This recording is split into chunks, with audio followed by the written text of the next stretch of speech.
ಕರ್ನಾಟಕ ರಾಜ್ಯ ವೀರಶೈವ ಲಿಂಗಾಯತ ಪಂಚಮಸಾಲಿ ಸಂಘ 1994ನೇ ಇಸ್ವಿಯೊಳಗೆ ಹಲವಾರು ಹಿರಿಯರ ಸಮ್ಮುಖದಲ್ಲಿ ಇಬ್ಬರು ಕಾಂಟ್ರಾಕ್ಟರ್ಗಳಿಗೆ ತಾವು ಮಾಡಿರುವ ಕೆಲಸಕ್ಕೆ ಬಿಲ್ ಆಗಿಲ್ಲ ಅನ್ನೋ ಕಾರಣಕ್ಕೆ ಸಮಾಜದ ಸಂಘಟನೆಯನ್ನು ಮಾಡಲಿಕ್ಕೆ ಮುಂದೆ ಬಂದರು. ಆವಾಗ ಗದಗ, ನರೇಗಲ್, ಕೊಪ್ಪಳ, ಕುಷ್ಟಗಿ, ಯಲಬುರ್ಗಾ ಹೀಗೆ ಹಲವಾರು ತಾಲೂಕುಗಳ ಹಿರಿಯರೆಲ್ಲ ಸೇರಿ ಈ ಸಮಾಜ ಸಂಘಟನೆ ಅವಶ್ಯಕತೆ ಇದೆಯೇ ಎಂಬುದನ್ನು ಮನಗಂಡು ಒಂದು ರಾಜ್ಯ ಸಮಿತಿಯನ್ನು ರಚಿಸಿದರು. ಮೊದಲನೆಯ ರಾಜ್ಯ ಅಧ್ಯಕ್ಷರಾಗಿ ಶ್ರೀ ಗವಿಸಿದ್ದೇಶ್ವರ ಪ್ರೌಢಶಾಲೆಯ ಹೆಡ್ ಮಾಸ್ಟರ್ ಆಗಿ ಸೇವೆ ಮಾಡಿ ನಿವೃತ್ತರಾಗಿರುವಂಥ ಶ್ರೀಯುತ BM ಹನುಮನಾಳ್ ಅವರನ್ನ ಅಧ್ಯಕ್ಷರನ್ನಾಗಿ ಕೊಪ್ಪಳದ ನೀಲಂ ಲಾಡ್ಜ್ನಲ್ಲಿ ಆಯ್ಕೆ ಮಾಡಲಾಯಿತು. ಅಂದು ನಾವೆಲ್ಲ ಸುಮಾರು ಒಂದು 25 ಜನ ಆ ಒಂದು ಸಮಿತಿಯ ರಚಿಸುವಂಥ ಸಂದರ್ಭದಲ್ಲಿ ಹಾಜರಿದ್ವಿ. ಅವತ್ತೇ ಒಂದು ತೀರ್ಮಾನ ಆಯಿತು, ರಾಜ್ಯ ಮಟ್ಟದ ಸಮಾವೇಶವನ್ನು ಮಾಡಬೇಕು ಅಂತ. ಆಗ 8/8/1994 ಒಂದು ದೊಡ್ಡ ಸಮಾವೇಶವನ್ನು ಮಾಡಬೇಕಂತ ತೀರ್ಮಾನಿಸಿ ಯಲಬುರ್ಗಾದಲ್ಲಿ ಆ ಕಾರ್ಯಕ್ರಮ ಮಾಡಲು ಏನಪ್ಪಂದರೆ ತೀರ್ಮಾನಿಸಿತು. ನಮ್ಮ ಸಮಾಜದ ಹಲವಾರು ಶಾಸಕರನ್ನ ಭೇಟಿ ಮಾಡಿ ಅವರ ಮೂಲಕವಾಗಿ ಅಂದಿನ ರಾಜ್ಯದ ಮುಖ್ಯಮಂತ್ರಿ ಆಗಿರುವಂಥ ಸನ್ಮಾನ್ಯ ಶ್ರೀ ವೀರಪ್ಪ ಮೊಯ್ಲಿ ಅವ್ರನ್ನ ಉದ್ಘಾಟನೆಗಾಗಿ ಕರಿಬೇಕನ್ನೋದನ್ನು ಕೂಡ ತೀರ್ಮಾನ ಆಯಿತು.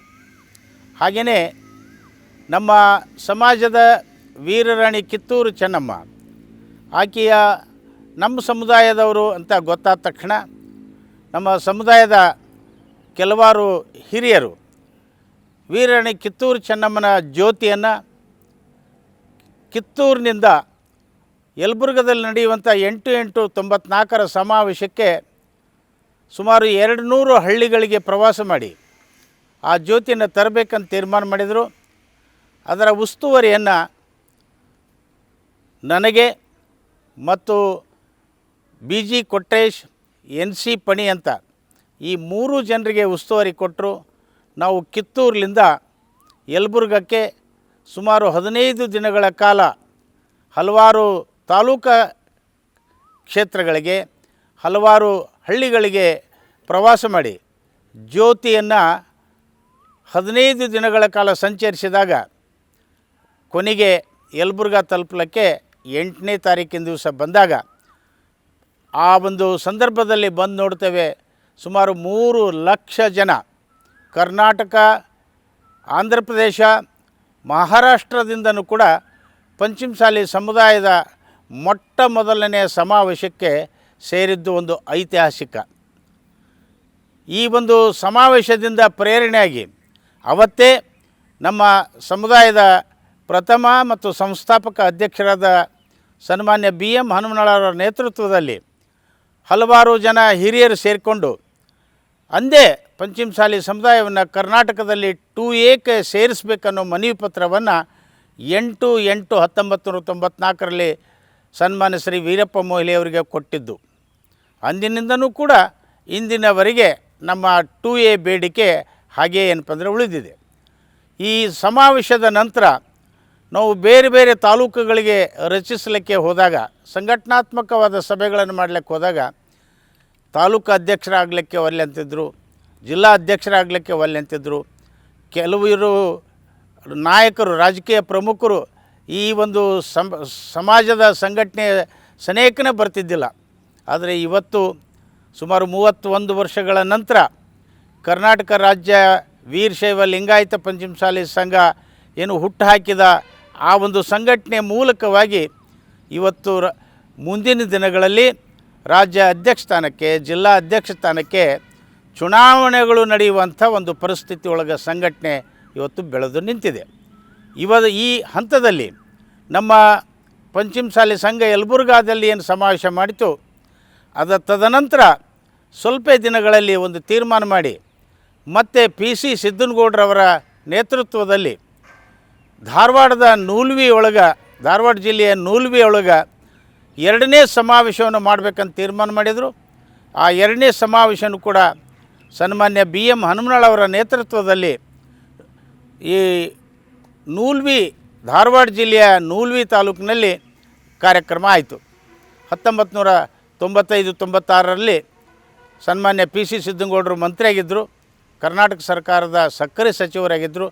ಅವರ ಹಿರಿತನದೊಳಗೆ 2ನೇ ಸಮಾವೇಶ ನೂಲ್ವಿ ಒಳಗೆ ನಡೀತು. ಅದಾದ ಮೇಲೆ ನಮ್ಮ ರಾಜ್ಯ ಅಧ್ಯಕ್ಷರ ಆರೋಗ್ಯ ಸ್ವಲ್ಪ ಸ್ಥಿತಿ ಸರಿಯಿಲ್ಲ ಕಾರಣ 2 ವರ್ಷ ಸಂಘಟನೆ ನೆನೆಗುದಿಗೆ ಬಿತ್ತು. ಮತ್ತೆ 1998ರಲ್ಲಿ ಪಂಚಮಸಾಲಿ ಸಂಘದ 2ನೇ ರಾಜ್ಯ ಅಧ್ಯಕ್ಷರಾಗಿ ನಮ್ಮ ಸಮಾಜದ ಹಿರಿಯರು ಆಗಿನ ಶಾಸಕರು ದಿವಂಗತ SR ಕಾಶಪ್ಪನವರು 2ನೇ ಅಧ್ಯಕ್ಷರಾಗಿ ಕೊಪ್ಪಳದ ಗವಿಸಿದ್ದೇಶ್ವರ ಕಲ್ಯಾಣ ಮಂಟಪದಲ್ಲಿ ರಾಜ್ಯ ಮಟ್ಟದ ಜನರಲ್ ಬಾಡಿ ಮೀಟಿಂಗ್ನಲ್ಲಿ ಏನಪ್ಪಂದರೆ ಆಯ್ಕೆ ಆದರು. ಹಾಗೆ ನಮ್ಮ ಪ್ರಧಾನ ಕಾರ್ಯದರ್ಶಿಯಾಗಿ ಹಾಗೆಯ ಬರಮಗೌಡರು ಜೊತೆಗೆ ಕೋಶಾಧ್ಯಕ್ಷರಾಗಿ ಬಸವರಾಜ್ ದಿಂಡೂರು ಅವರು ಕೂಡ ಏನಪ್ಪಂದ್ರೆ ನೂತನ ಬಾಡಿ ರಚನೆಯಾಗಿ ಅಂದಿನಿಂದ ಪಂಚಮಸಾಲಿ ಸಂಘ ಒಂದು ಉತ್ತಮವಾದ ರೀತಿಯಲ್ಲಿ ಸಂಘಟನೆ ಸಾಗ್ತಾ ಇತ್ತು. ಆಗ ನಮ್ಮ ಸಂಘಟನೆ ಅಧ್ಯಕ್ಷರಾಗಿರುವಂಥ SR ಕಾಶಪ್ಪನವರು ನಮ್ಮ ರಾಜ್ಯ ಸರ್ಕಾರದೊಳಗೆ ಸಣ್ಣ ಕೈಗಾರಿಕಾ ಸಚಿವರಾಗಿದ್ದರು.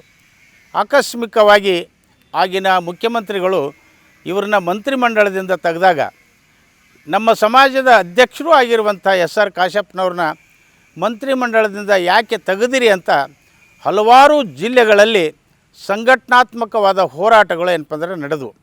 ಆ ಮೂಲಕವಾಗಿ ಮತ್ತಷ್ಟು ಪಂಚಮಸಾಲಿ ಸಂಘ ಜಾಗೃತವಾಗಲು ಕಾರಣವಾಯಿತು. ಅದಾದ ಮೇಲೆ ನಮ್ಮ ಕಾಶಪ್ಪನವರು ಆಕಸ್ಮಿಕವಾಗಿ 2003ರಲ್ಲಿ ಆಕ್ಸಿಡೆಂಟ್ ಮೂಲಕ ಏನಪ್ಪಂದರೆ ಅವರು ನಿಧನರಾದರು.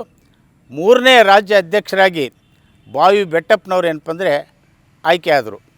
ಬಾವಿ ಬೆಟ್ಟಪ್ಪನವರು ರಾಜ್ಯ ಅಧ್ಯಕ್ಷರಾಗಿ, ಬಸವರಾಜ್ ದಿಂಡೂರು ರಾಜ್ಯ ಪ್ರಧಾನ ಕಾರ್ಯದರ್ಶಿಗಳಾಗಿ ಆಯ್ಕೆಯಾಗುವುದರ ಮೂಲಕ ಇವರಿಬ್ಬರು ಈ ಸಂಘಟನಾತ್ಮಕವಾಗಿ ಕರ್ನಾಟಕ ರಾಜ್ಯದ ಉತ್ತರ ಕರ್ನಾಟಕ ಭಾಗದಲ್ಲಿರುವಂಥ ಈ ಸಂಘಟನೆ ಮಧ್ಯ ಕರ್ನಾಟಕ ದಾವಣಗೆರೆ, ಚಿತ್ರದುರ್ಗ, ಶಿವಮೊಗ್ಗ, ಕಾರವಾರ ಮತ್ತು ಹಾವೇರಿ ಜಿಲ್ಲೆಗಳಿಗೆ ಅತ್ಯಂತ ವೇಗವಾಗಿ ಸಂಘಟನೆ ಹೋಗಲಿಕ್ಕೆ ಇವ್ರ ಕಾಲದಲ್ಲಿ ಏನಪ್ಪಂದ್ರೆ ಆಗಿದ್ದು. ಇವರು ಕೂಡ ದೊಡ್ಡ ಸಮಾವೇಶಗಳನ್ನು ಬಸವರಾಜ್ ದಿಂಡೂರು ಮತ್ತು ಬಾವಿ ಬೆಟ್ಟಪ್ಪನವರ ನೇತೃತ್ವದಲ್ಲಿ ನಾವು ಹಲವಾರು ಜಿಲ್ಲೆಗಳಲ್ಲಿ ರಾಜ್ಯ ಮಟ್ಟದ ಸಮಾವೇಶಗಳನ್ನು ಆಗಿನ ದಿನಗಳಲ್ಲಿ ಮಾಡಿದ್ದುಂಟು. ಅದು ಬಿಜಾಪುರ ಇರ್ಬೋದು, ಕೊಪ್ಪಳ ಇರ್ಬೋದು, ಗದಗ ಇರ್ಬೋದು, ನರಗುಂದ ಇರ್ಬೋದು, ಜಮಖಂಡಿ ಇರ್ಬೋದು, ಹಾಗೆ ವಿವಿಧ ರೀತಿಯಲ್ಲಿ ದೊಡ್ಡ ರೀತಿಯ ಸಮಾವೇಶಗಳನ್ನು ಮಾಡೋದ್ರ ಜೊತೆಗೆ 1998ರಿಂದ ನಮ್ಮ ಬಸವರಾಜ್ ದಿಂಡೂರವರು ಮತ್ತು ನಾನು ನಮ್ಮ ಗೆಳೆಯ ಶರಣಬಸತ್ತಿ ಸೇರಿಕೊಂಡು ಕರ್ನಾಟಕ ರಾಜ್ಯದೊಳಗೆ ಸುಮಾರು 500 ಸ್ವಾಭಿಮಾನ ವ್ಯಕ್ತಿತ್ವ ವಿಕಸನ ತರಬೇತಿ ಶಿಬಿರಗಳನ್ನು ಆಯೋಜನೆ ಮಾಡಿದೆವು. ನಮ್ಮ ವಿದ್ಯಾರ್ಥಿಗಳಿಗೆ, ಯುವಕರಿಗೆ ತಮ್ಮ ಬದುಕನ್ನು ಕಟ್ಟಿಕೊಳ್ಳಕ್ಕೆ, ಅವರ ಬದುಕು ಹಸನಾಗಲಿಕ್ಕೆ, ಉತ್ತಮವಾದ ಮಾತುಗಾರರಾಗಲಿಕ್ಕೆ, ಉತ್ತಮವಾದ ರೀತಿಯಲ್ಲಿ ಉದ್ಯೋಗ ಪಡೀಲಿಕ್ಕೆ, IAS ಮತ್ತು KAS ಅಂತ ಪರೀಕ್ಷೆಗಳಿಗೆ ಪ್ರೇರಣೆ ಕೊಡುವಂಥ ತರಬೇತಿ ಶಿಬಿರಗಳನ್ನು ಮಾಡುವಾಗ ಅಲ್ಲೊಂದು ಪ್ರಶ್ನೆ ಬಂತು ನಮಗೆ. ನಮ್ಮ ಕೊಟ್ಟೂರಿನ ಚಿರ್ಬಿ ಬಸವೇಶ್ವರ ದೇವಸ್ಥಾನದಲ್ಲಿ ಒಂದು ಹುಡುಗಿ ಪ್ರಶ್ನೆ ಕೇಳಿದ್ದು ಏನು ಅಂದರೆ, ನೀವು ನಮಗೆ ಇಷ್ಟೆಲ್ಲ ಸಂಘಟನೆ ಮಾಡ್ತಾ ಇದ್ದೀರಿ, ನಮ್ಮ ಸಮುದಾಯದಲ್ಲಿ ನಾನು 96% ಏನಪ್ಪಂದರೆ ಸೈನ್ಸ್ನಲ್ಲಿ ಪಡ್ಕೊಂಡಿದ್ದೇನೆ, ಆದರೆ ನನಗೆ ಪುಕ್ಕಟೆಯಾಗಿ MBBS ಸಿಗ್ತಾ ಇಲ್ಲ. ಆದರೆ ಇನ್ನೊಂದು ಸಮುದಾಯದ 85% ಪಡೆದಿರುವಂಥ ಮಗಳು ಇವತ್ತು MBBS ಸೀಟ್ ತೆಗೆದೋಳ ಅಂತ ಅಂದ ಹೊತ್ತಿನಲ್ಲಿ ನಮಗೆ ಆವಾಗ ಒಂದೊಂದು ಹಂತದಲ್ಲಿ ಒಂದೊಂದು ಐಡಿಯಾಸ್ಗಳು ಬಂದವು. ಆಗ ಕೆಟಗರಿಯನ್ನು ತೆಗೆದುಕೊಂಡಿವಿ. ಕರ್ನಾಟಕ ರಾಜ್ಯದ ಗೆಜೆಟನ್ನು ತೆಗೆದುಕೊಂಡಾಗ ಆ ಗೆಜೆಟ್ನಲ್ಲಿ 894 ಜಾತಿ ಪಟ್ಟಿಗಳು ಮಾತ್ರ ಇದ್ದವು. ಆ 894 ಜಾತಿ ಪಟ್ಟಿಯಲ್ಲಿ ಪಂಚಮಸಾಲಿ ಸಮುದಾಯದ ಹೆಸರೇ ಇದ್ದಿಲ್ಲ. ಆಗ ನಾವೆಲ್ಲ ಮನಗಂಡು ನಮ್ಮ ಬಾವಿ ಬೆಟ್ಟಪ್ಪನವರು, ಬಸವರಾಜ್ ದಿಂಡೂರು ಅವರ ನೇತೃತ್ವದಲ್ಲಿ ಸುಮಾರು 239 ಜನರನ್ನು ದೆಹಲಿಗೆ ಆಗಿನ ಪ್ರಧಾನಮಂತ್ರಿಗಳಾಗಿರುವಂಥ ನಮ್ಮ ಸನ್ಮಾನ್ಯ ಅಟಲ್ ಬಿಹಾರಿ ವಾಜಪೇಯಿ ಅವರಿಗೆ ನಮ್ಮ ಸಮುದಾಯಕ್ಕೆ ನಮ್ಮ ಸಮುದಾಯದ ಜನರು MBBS ಮಾಡಬೇಕು, ಇಂಜಿನಿಯರಿಂಗ್ ಮಾಡಬೇಕು, IAS ಮಾಡಬೇಕು, KS ಮಾಡಬೇಕು ಅನ್ನೋ ಕಾರಣಕ್ಕಾಗಿ ಮನವಿ ಪತ್ರವನ್ನು ಕೊಡಲಿಕ್ಕೆ ಅವರವರ ಹಣಕಾಸಿನೊಳಗೆ ದುಡ್ಡಿನೊಳಗೆ ಸಂಘದಲ್ಲ ಎಲ್ಲರೂ ಸ್ವಯಂ ಖರ್ಚಿನಿಂದ 239 ಜನ ಹಾಗೆ ದೆಹಲಿಗೆ ಬಂದರು. ಆಗ ಒಂದು ನಾವು ಪ್ರಧಾನಮಂತ್ರಿ ಅವರಿಗೆ ಮನವಿ ಪತ್ರ ಕೊಟ್ಟಾಗ ಲಾಲ್ ಕೃಷ್ಣ ಅದ್ವಾನಿಯವರು ಮತ್ತು ಸಮಾಜ ಕಲ್ಯಾಣ ಸಚಿವರು ನಮಗೆ ಒಂದು ಮಾಹಿತಿಯನ್ನು ಕೊಟ್ಟರು. ನೀವು ಕರ್ನಾಟಕದಲ್ಲಿ ಯಾವ ಕೆಟಗರಿ ಒಳಗಿದ್ದೀರಿ ಅಂತ. ನಾವು ಅವಾಗ ಹಿಂದೂ ಲಿಂಗಾಯತ್ ಅಂತ ಬರೆಸ್ತಿದ್ವಿ.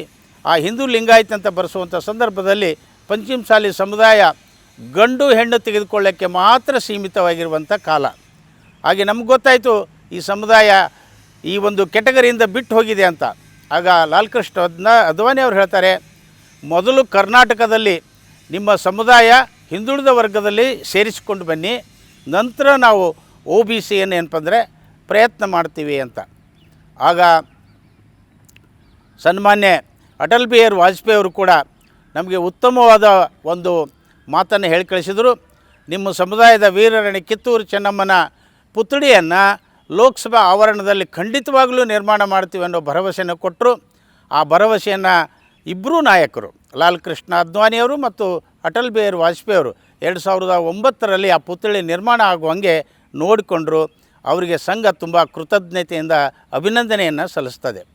ಹಾಗೆಯೇ ನಮ್ಮ ಸಮುದಾಯ ಏನು ಜಾತಿ ಪಟ್ಟಿಯಲ್ಲಿ ಬಿಟ್ಟು ಹೋಗಿತ್ತು, ಆ ಜಾತಿ ಪಟ್ಟಿಯಲ್ಲಿ ಬಿಟ್ಟು ಹೋಗಿರುವಂಥ ಸಮುದಾಯಕ್ಕೆ ನಮಗೆ ನಮ್ಮ ಒಂದು ಆಗಿನ ಮುಖ್ಯಮಂತ್ರಿ ಆಗಿರುವಂಥ ಶ್ರೀಯುತ BS ಯಡಿಯೂರಪ್ಪನವರ ಮಾರ್ಗದರ್ಶನದೊಳಗೆ ಸನ್ಮಾನ್ಯ ಶ್ರೀ ಮುರುಗೇಶ್ ನಿರಾಣಿ ಅವರು, CM ಉದಾಸಿ ಅವರು, ಇನ್ನು 4 ಜನ ಸಮಿತಿಯನ್ನು ಮಾಡಿ ಆ ಉಪಸಮಿತಿಯ ಒಂದು ಆದೇಶದ ಮೇರೆಗೆ ಕ್ಯಾಬಿನೆಟ್ನಲ್ಲಿ 2009ರಲ್ಲಿ ಪಾಸ್ ಮಾಡಿ ಪಂಚಮಸಾಲಿ ಅನ್ನೋ ಬರೆಸ್ಕೊಳ್ಳೋಕ್ಕೆ 3Bದಲ್ಲೇ ಬಂದರೂ ಸಹಿತ ನಮಗೆ ಜಾತಿ ಅವತ್ತಿನ ದಿವಸ ಸಿಕ್ತು. ತುಂಬ ಖುಷಿಯಿಂದ ನಾವೆಲ್ಲ ಸ್ವಾಗತ ಮಾಡಿ ಅಂದಿನಿಂದ ಇಂದಿನವರೆಗೂ ಕೂಡ ಈ ಸಮುದಾಯದ ಹೆಸರನ್ನು ಬರೆಸ್ಕೊಳ್ಳೋಕ್ಕೆ ಅವಕಾಶ ಮಾಡಿಕೊಟ್ಟಿರುವಂಥ ಯಡಿಯೂರಪ್ಪನವರಿಗೆ, ಮುರುಗೇಶ್ ನಿರಾಣಿ ಅವರಿಗೆ, CM ಉದಾಸಿ ಅವರಿಗೆ ಮತ್ತು ಇನ್ನಿತರ 2 ಸದಸ್ಯರುಗಳಿಗೆ ಅಭಿನಂದನಾಪೂರ್ವಕವಾಗಿ ನಾವು ಬೆಳಗಾವಿದ ಗಾಂಧಿ ಭವನದಲ್ಲಿ ಒಂದು ದೊಡ್ಡ ಕಾರ್ಯಕ್ರಮವನ್ನು ಮಾಡಿ ಆ 5 ಜನರಿಗೆ ಸನ್ಮಾನ ಮಾಡುವಂಥ ಮತ್ತು ಅವರಿಗೆ ಗೌರವಪೂರ್ವಕವಾಗಿ ಅಭಿನಂದನೆ ಹೇಳುವಂಥ ಕಾರ್ಯಕ್ರಮನ ಹಮ್ಮಿಕೊಂಡು ಆವತ್ತಿನಿಂದ ಇವತ್ತಿನವರೆಗೂ ಕರ್ನಾಟಕ ರಾಜ್ಯದಲ್ಲಿ ನಮ್ಮ ಸಮುದಾಯ ಪಂಚಮಸಾಲಿ ಅಂತ ಬರೆಸ್ಕೊಳ್ಳೋಕ್ಕೆ ಅವಕಾಶ ಸಿಕ್ಕಿದೆ. ಹೀಗಾಗಿ ಹಂತದಲ್ಲಿ ಈ ಸಮುದಾಯದ ಬೆಳವಣಿಗೆ ಮತ್ತು ಸಂಘಟನೆಯ ಒಂದು ಬೆಳವಣಿಗೆಯಲ್ಲಿ 2005ರಲ್ಲಿ ಬೆಳಗಾವಿಯಲ್ಲಿ ಒಂದು ಸಭೆ ನಡೆಯುವಂಥ ಸಂದರ್ಭದಲ್ಲಿ ಆಗಿನ ನಮ್ಮ MPಗಳಾಗಿರುವಂಥ ಸನ್ಮಾನ್ಯ ಶ್ರೀ SP ಸಿದ್ನಾಳ್ ಅವರು ನಮ್ಮ ಸಮುದಾಯಕ್ಕೆ ಒಬ್ಬರು ಜಗದ್ಗುರುಗಳನ್ನು ಮಾಡಬೇಕಂತ ಪ್ರಸ್ತಾಪ ಮಾಡಿದರು. 2005ರಲ್ಲಿ ಬೆಳಗಾವಿದ ಒಂದು ಸಮಾರಂಭದಲ್ಲಿ ಈ ಪ್ರಸ್ತಾಪ ಬಂದಾಗ ನಾವೆಲ್ಲರೂ ಮಾಡಬೇಕು ಬಿಡಬೇಕು, ಧಾರ್ಮಿಕವಾಗಿ ನಾವು ಕೈ ಹಾಕೋದ್ರಿಂದ ಎಷ್ಟು ಗೆಲ್ಬೋದು ಸೋಲ್ಬೋದು ಅನ್ನೋದನ್ನು ಆಲೋಚನೆ ಮಾಡಲಿಕ್ಕೆ ಸುಮಾರು 3 ವರ್ಷಗಳ ಕಾಲ ತೆಗೆದುಕೊಂಡ್ವಿ. ಪ್ರತಿ ಹಂತದಲ್ಲಿ ಈ ವಿಷಯಕ್ಕೆ ಚರ್ಚೆ ಇಡುವಂಥ ಒಂದು ಪ್ರಸಂಗ ಬಂತು. ಎಲ್ಲ ಜಿಲ್ಲೆಗಳಲ್ಲಿ, ಎಲ್ಲ ತಾಲೂಕುಗಳಲ್ಲಿ ಪಂಚಮಸಾಲಿ ಸಮುದಾಯಕ್ಕೆ ಸ್ವತಂತ್ರವಾದ ಧರ್ಮಗುರುಗಳನ್ನು ರಚಿಸುವಂಥ ಅಗತ್ಯ ಇದೆಯೇ ಎಂಬ ಸಬ್ಜೆಕ್ಟನ್ನು ಇಟ್ಕೊಂಡು ಸುಮಾರು 3 ವರ್ಷಗಳ ಕಾಲ ಚರ್ಚೆ ಮಾಡಿದಾಗ ಕೊನೆಯ ಹಂತಕ್ಕೆ ನಾವು ಬಂದ್ವಿ. 2008ರ ಜನವರಿ ತಿಂಗಳ ಪಂಚಮಸಾಲಿ ಸಮುದಾಯಕ್ಕೆ ಖಂಡಿತವಾಗಲೂ ಜಗದ್ಗುರುಗಳ ಅಗತ್ಯ ಇದೆ ಅಂತ ತಿಳ್ಕೊಂಡು